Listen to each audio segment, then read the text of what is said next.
Gracias de nuevo. Iniciemos ahora nuestra sesión de preguntas y respuestas. La primera pregunta es la siguiente. Dr. Spitzberg, ¿existe la percepción que los grandes datos y su uso estratégico es un concepto aplicable solo a grandes empresas y organizaciones? ¿Cuál es su punto de vista? Las grandes instituciones tienen algunas ventajas naturales para beneficiarse de los grandes datos. Ellas generan buena parte de esos datos y por lo tanto tienen control de cómo estos datos son estructurados.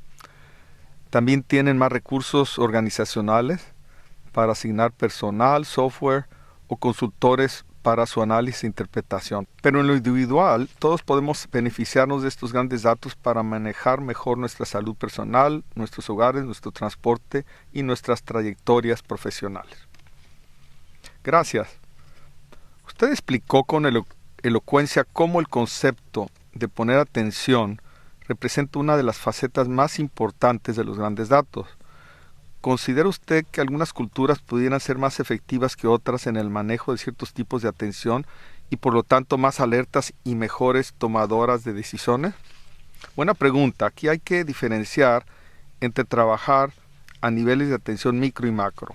Cualquier persona puede dedicar toda su vida tratando de entender una sola obra como la Biblia, y esa persona pudiera nunca interesarse y poner atención a todas sus apps o sus datos en su teléfono inteligente. En realidad no tenemos muchos datos sobre los alcances de atención entre culturas, pero hay razones para esperar que las culturas de bajo contexto pudieran ser más atentas al significado de los datos comparados con las de alto contexto, que pudieran poner más atención al marco contextual y relaciones contextuales de sus datos, tales como de dónde vienen y para qué fueron capturados. Muy bien.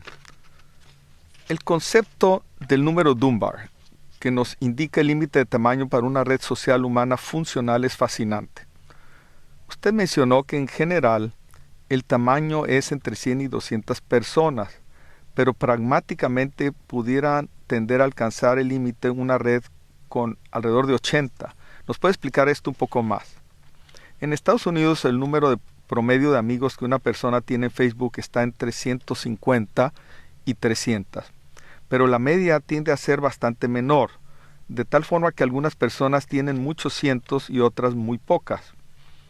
Además, la mayoría de los amigos que las personas manejan en Facebook son solo conocidos, más que amigos.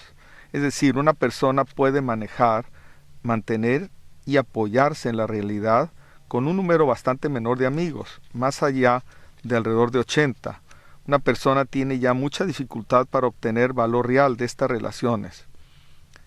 Inclusive existe cierta evidencia que después de cierto número, el tiempo y las complicaciones potenciales involucradas en tener demasiadas de estas conexiones hace que sus excesivos vínculos les generen más complicaciones que beneficios. ¿Nos puede dar sus perspectivas sobre el impacto de los grandes datos en la educación y el aprendizaje ahora y en el futuro? Cuando un alumno entrega un reporte en una de mis clases, su reporte es comparado vía un software con 6 millones de otros reportes para detectar posible plagio. Muchos modelos instruccionales se han ido hacia los cursos masivos abiertos en línea o MOOCs, así como hacia los modelos en línea de navegación individualizada. Muchos otros currículos están adoptando los modelos invertidos e híbridos de instrucción en los que los alumnos participan en un aprendizaje basado en otros alumnos y en equipos y no solo en el profesor. Por último, los grandes datos incluyen todo el World Wide Web y el Internet, los cuales han democratizado la disponibilidad de información en el rol de la educación. Gracias. Una última pregunta.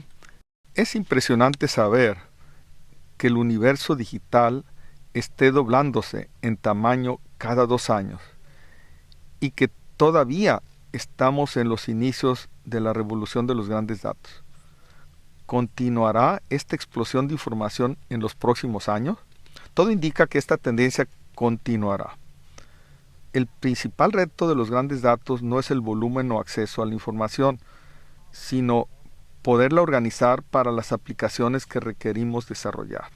Nuestras necesidades deben ser atendidas por los datos y no definidas por ellos. Gracias, doctor Spitzberg, por sus excelentes respuestas, pero se nos ha acabado el tiempo.